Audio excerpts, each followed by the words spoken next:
as we worked through it, came up with this idea of imperial life cycles. That was actually an idea which first came to Peter. He said, we're really talking about a life cycle. And we're suggesting that this probably runs through the history of all empires, that in their ascendant phase, what makes them rich and powerful is the fact that they're able to exploit this colonial periphery to their advantage. And exploitation, of course, in the Marxist sense, that they're able to sort of secure surplus value from it and appropriate in themselves and use that as a subsidy to develop their empire. But in the process, they inadvertently develop the periphery until the periphery acquires the ability to first withstand and then eventually overthrow the dominance of the core of the empire itself. The principal difference, of course, is that in antiquity, this was military. This was the barbarian invasions. In the modern period, we're really looking at diplomacy and trade, and it's an economic war, but it is very much one that favors the periphery at the time being. It is the ascendant power right now. And the empire, what we call the US-led Western Empire, is, well, it's really fragmenting at this stage, I would say. And it's at real risk of downfall. The other big difference between the ancient and modern periods is when we talk about decline in the modern period, we talk initially about relative decline. The countries of the West don't need to collapse the way Rome did and become impoverished and decimated in any way. Because technology means that we could have endless economic growth, albeit at a much slower rate than we got used to at the peak of the imperial period in the post-World War II decades. However, with the wrong policy choices, we could turn relative into absolute decline. We are seeing that already in some countries of the West have actually tipped over, maybe not permanently, but they are actually measured in per capita income. For example, Britain, Germany, Canada, a number of countries have actually begun going backwards. And I would argue at the moment the United States is at great risk of doing this in the not too distant future.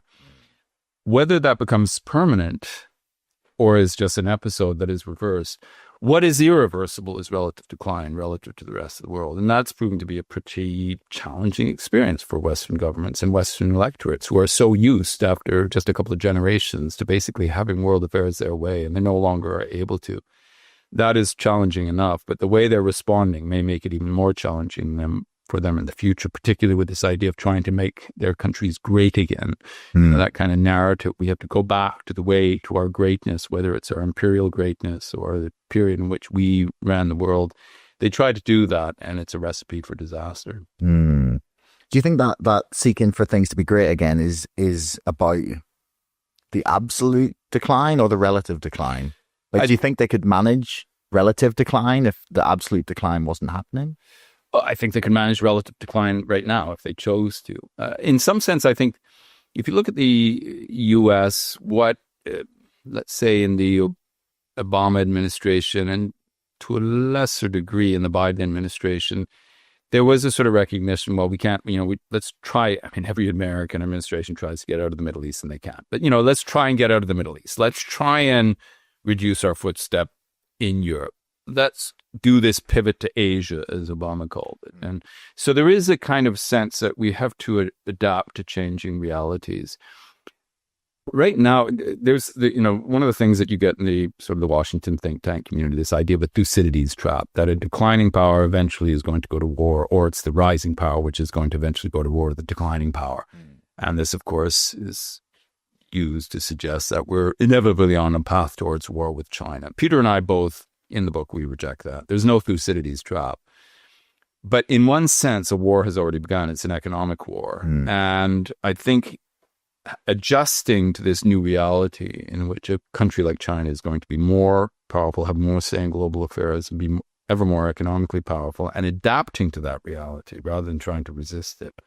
That would be the difference. Adapting to it would be accepting relative decline, working with it, trying to resist it and fight it and push back Chinese growth, trying to put export controls, trying to shut down their industries, trying to make their economy go backward with tariffs.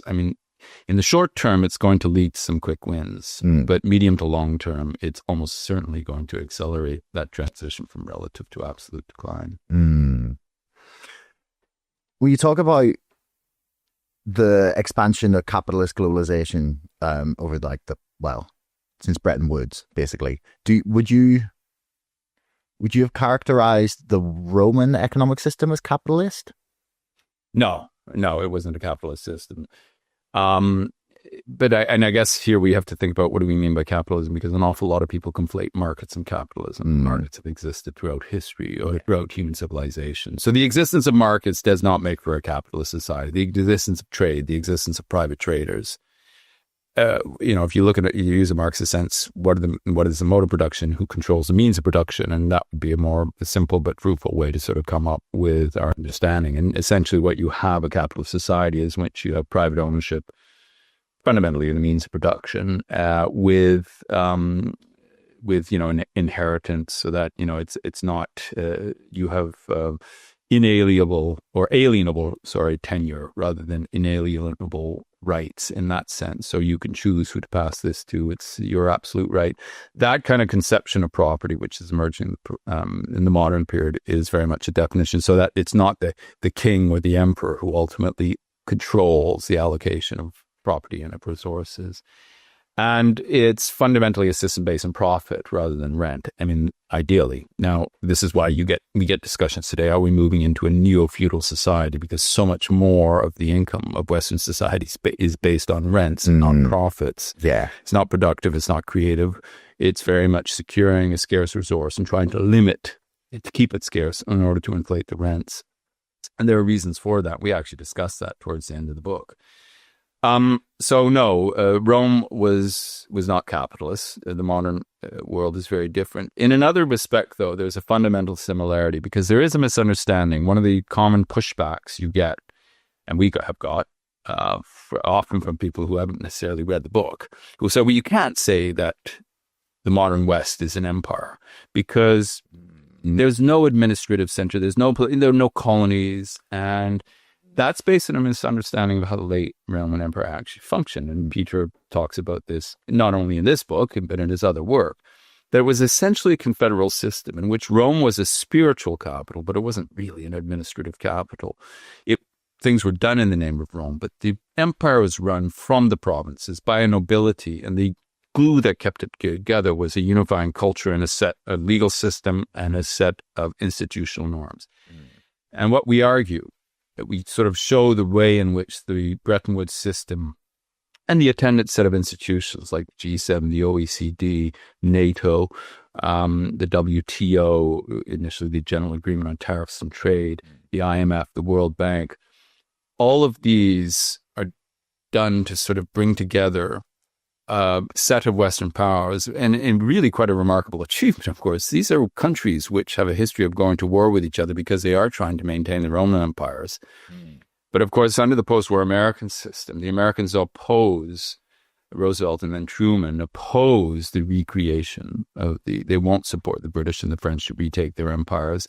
They're committed to decolonization, but at the same time, what they're creating is a confederal empire, which is very much centered, it's led by the U.S., but it's not an American empire because it depends on much more. And I think that's a significant moment of transition we're going through now, is that Western empire is fragmenting. And I think Trump is now dealing the final blow to it. It may not.